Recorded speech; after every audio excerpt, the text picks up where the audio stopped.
Hello everyone, my name is Sandeep Khatri and I welcome you to my session on legal update.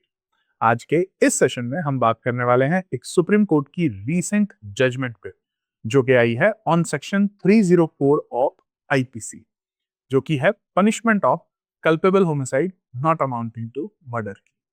तो इस पूरे case में facts क्या थे, उसके बाद ट्रायल कोर्ट ने क्या डिसाइड किया, हाई कोर्ट ने क्या डिसाइड किया और फाइनली सुप्रीम कोर्ट का क्या डिसीजन रहा, इसी के बारे में बात करेंगे आज के इस सेशन में। चलिए जी शुरुआत करते हैं। तो सबसे पहले फैक्ट्स ऑफ द केस को समझते हैं। यहां पर एक पर्सन है पदम सिंह शाही, ठीक है जी। तो ये जो है एक पर्सन को घड़ी बेचते हैं। अब जब उस पर्सन को घड़ी बेचते हैं तो उसी घड़ी पे इनके बीच में डिस्प्यूट हो जाता है। तो डिस्प्यूट में एक तरफ हो जाते हैं पदम सिंह शाही और दूसरी तरफ 3 एक्यूज्ड जिनके नाम है जगदीश, पूरन एंड रामू। और झगड़ा इतना ज्यादा बढ़ जाता है कि झगड़े झगड़े में जो है ये डिसीज्ड को, पदम को ड्राई कैनाल में फेंक देते हैं और डिसीज्ड का सर लगता है हैवी स्टोन पे, जिससे उनकी वहां पर डेथ हो जाती है। अब ट्रायल कोर्ट में केस जाता है और वहां पे जो ट्रायल कोर्ट है वो हेल्ड करती है कि तीनों के तीनों एक्यूज जो हैं वो कन्विक्टेड हैं और यहां पर उनको सजा देती है सेक्शन 304 ऑफ आईपीसी में, दैट इज कल्पेबल होमिसाइड में। जो सजा मिलती है वो मिलती है 5 इयर्स की रिगरस इम्प्रिजनमेंट। बाद में ये केस अपील में जाता है, लेकिन उत्तराखंड हाई कोर्ट भी अफर्म करती है कन्विक्शन और सेंटेंस दोनों को कि हाँ इन्होंने ही ऑफेंस किया है और सेंटेंस भी बिल्कुल ठीक है इन जुलाई 2012 में। अब मुद्दा सुप्रीम कोर्ट में जाता है। अब यहां पर यह भी सोचने वाली बात है कि भाई फैक्ट्स तो बहुत सिंपल थे, क्लियर थे, तो फिर सुप्रीम कोर्ट में तक अपील में जाने का पॉइंट क्या था। तो उस पर भी बात करेंगे कि इशू एक्चुअली में अराइज हुआ क्या। देखिए अब अपील फाइल की गई सुप्रीम कोर्ट में और जब तक सुप्रीम कोर्ट में अपील फाइल की तो 2 एक्यूज जो हैं वो ऑलरेडी पास्ड अवे हो चुके थे, तो सिर्फ एक ही एक्यूज बचा, दैट वाज जगदीश। अब इन्होंने अपील क्या की, तो इन्होंने अपील पहला तो ये की कि जी मुझे सेक्शन 304 में जो है वो सजा मिली है, क्या जो मुझे सेंटेंस सुनाया गया है वो 304 पार्ट 2 आईपीसी में क्या वो ठीक है, whether the conviction was sustainable under section 304 part 2 IPC.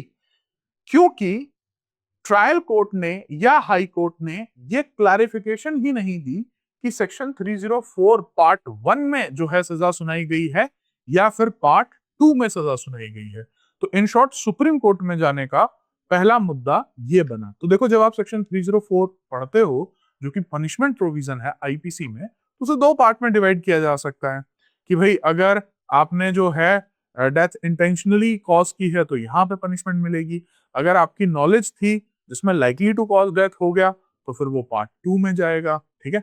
और इवन अगर बॉडीली इंजरी किसी को दी गई है जिसमें इंटेंशन है to likely to cause, intention to cause bodily injury जिसमें कि लाइकली टू कॉज डेथ है, तो भी वो पार्ट 1 में चले जाएगा। तो कौन से पार्ट में जो है ये सजा सुनाई गई है और अगर पार्ट 2 में सुनाई गई है तो क्या ये सेंटेंस जो है वो ठीक है, क्या 5 साल की सजा इस केस में बनती थी and so on. Quantum of sentence कि भाई क्या ये क्वांटम ऑफ सेंटेंस जो 5 साल की सेंटेंस सुनाया गया है रिगरस इम्प्रिजनमेंट, क्या ये ठीक है। अब जब तक ये सुप्रीम कोर्ट में केस जाता ना तब तक वो 1.5 साल की सजा तो काट भी चुके होते हैं, ठीक है, और फिर मतलब बेल पे आ जाना इस तरीके से चीजें चल रही थी, तो 1.5 साल तो उन्होंने ऑलरेडी काट भी लिए थे। अब आते हैं जी the decision of the supreme court.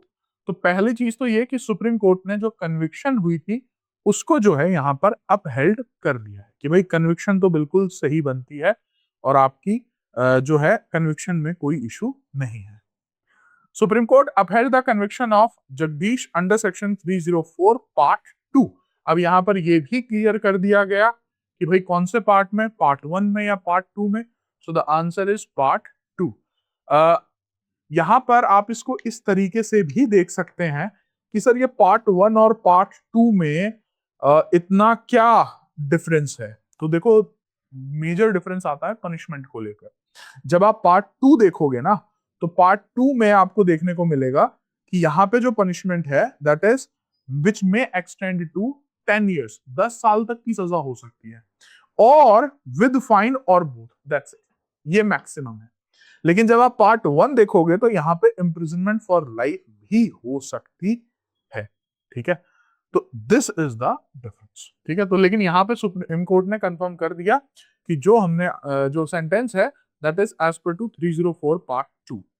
अब जो मेजर यहाँ पे पार्ट आया दैट इज सेंटेंस मॉडिफाइड। जी हाँ, जो ट्रायल कोर्ट ने और हाई कोर्ट ने कंफर्म किया था कि भाई 5 साल की सजा, अब उसको जो है वो मॉडिफाई कर दिया गया है। The court reduce the sentence of 5 years of rigorous imprisonment to the period already undergone by the appellate, जो कि था 1.5 साल का टाइम पीरियड। तो उन्होंने कहा कि 5 साल से घट के आपकी जो सेंटेंस हो गया है 1.5 साल, और 1.5 साल तो वो ऑलरेडी जेल में काट चुके थे, तो इन शॉर्ट खत्म। अब आते हैं जी रीजनिंग पार्ट पे, ऐसा क्यों। So the court observe that the act was committed with knowledge that it was likely to cause that. तो ये वाला पॉइंट तो जैसे ही हम कहते हैं कि 304 पार्ट 2, तो वो आपका इसी केस में फॉल करेगा। But without any deliberate intention to cause death और bodily injury likely to cause death. ठीक है, तो देखो इस वाले पार्ट में ना जहां पर ये पॉइंट आ जाता है knowledge that is likely to cause death, उसमें अगर आप सेंटेंस के केसेस उठाओगे ना तो वो आपको यूजुअली कम ही मिलेंगे। नो डाउट यहाँ पे मैक्सिमम जो है वो सेंटेंस 10 साल का तक का सुनाया जा सकता है, बट यूजुअली केसेस में, जो ज्यादातर केसेस में देखा गया है, उसमें 1 साल 2 साल इतना ही, या 3 साल, जो मैंने भी थोड़ी बहुत जजमेंट्स इस पे देखी हैं, तो 1 साल 2 साल 3 साल ही यूजुअली होती है। बल्कि इवन आपको पढ़ाते हुए मेरे माइंड में ये पॉइंट आ रहा है कि नवजोत सिंह सिद्धू जी का जो केस था वो भी तो इसी में फॉल किया था, और उनको भी आई थिंक इतना ही पनिशमेंट, 1 साल, अब मुझे एग्जैक्ट याद नहीं है, तो आप मुझे कमेंट्स में बताइएगा कि कितने साल का इम्प्रिजनमेंट हुआ था, लेकिन उन्हें भी कम ही हुआ। ठीक है, जो कि फाइनली सुप्रीम कोर्ट में जाके हुआ। ठीक है, तो वही चीज आपको इस केस में यहां पर भी देखने को मिल रही है। ठीक है, although the lower courts did not specify the exact part of section 304, the facts clearly brought the offense within the purview of part 2। कि भाई लोअर कोर्ट्स ने तो नहीं बताया, ट्रायल कोर्ट ने और हाई कोर्ट ने तो नहीं बताया कि पार्ट 1 है या पार्ट 2, लेकिन फैक्ट से साफ साफ पता लग रहा है कि ये पार्ट 2 का ही केस है। Interest of justice and passage of time. तो देखिए अभी सुप्रीम कोर्ट का कहना है कि लगभग 29 साल जो है वो गुजर चुके हैं। 1997 में इंसिडेंट हुआ था, ऑलरेडी जो है अपेलेंट जो है उनकी उम्र काफी बढ़ चुकी है। ठीक है, अपनी ओल्ड एज में वो लगभग आ चुके हैं, और 1.5 साल ऑलरेडी उन्होंने जेल में भी काट लिया है। तो अब उनको दोबारा से जेल भेजना या फिर और कुछ जेल में टाइम स्पेंड उनका करवाना, वो किसी भी तरीके से it will not serve the ends of justice. ठीक है जी, so that was the reasoning, जिस रीजनिंग पे सुप्रीम कोर्ट ने जो सेंटेंस था उसे कम कर दिया। ठीक है जी, अब now you tell me as per to your judicial mind, what do you think कि क्या इस पर्टिकुलर केस में 1.5 साल आपको लगता है कि बिल्कुल सही सेंटेंस सुनाया गया है, या फिर और भी ज्यादा, क्योंकि एक बहुत ही बेसिक आर्गुमेंट ये आ सकता है कि भाई कम से कम 1.5 साल और जेल में काटना चाहिए था एंड सो ऑन, जिस पर सुप्रीम कोर्ट ने यहाँ पे कहा भी है कि भाई उनकी एज भी क्योंकि बहुत हो चुकी थी एंड सो ऑन।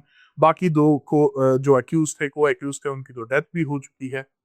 तो वो now what do you think कि क्या आप अपने जुडिशियल माइंड को अगर अप्लाई करते हैं तो क्या यहाँ पर आप 1.5 इयर्स पे ही जो है उनका सेंटेंस खत्म करते, या फिर उसे एटलीस्ट 3 साल तक लेकर जाते। Do tell me in the comments. आज के लिए इतना ही। Now one more thing, you can add this judgment, especially the law students, the aspirants who are preparing for any APO examination और judiciary examination, आप इस judgment को add कर सकते हो अपने कल्पेबल होमिसाइड के पार्ट में। ठीक है जी, सो आज के लिए इतना ही, मिलते हैं जल्दी ही नेक्स्ट लीगल अपडेट में। तब तक के लिए thank you very much, goodbye, take care and yes, it's time to से